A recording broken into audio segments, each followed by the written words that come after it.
तुमच्या चिंतेचं उत्तर आहे प्रार्थना. आणि ज्या काही तुमच्या समस्या आहेत, ज्या तुम्हाला सोडवता येत नाही, तुम्हाला असं वाटतं हे प्रश्न कधी सुटणारच नाही, त्यातून चिंता होते, त्यातून टेन्शन येतं, मानसिक समस्या पण होतात, कधी कधी आपल्या मनाची अवस्था बिघडते.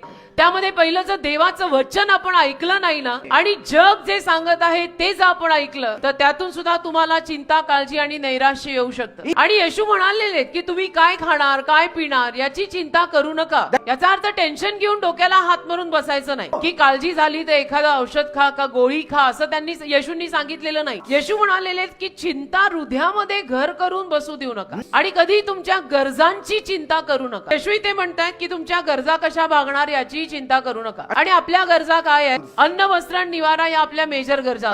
खाण्यापेक्षा जास्त आयुष्याला काही ना काही आहे बेटा.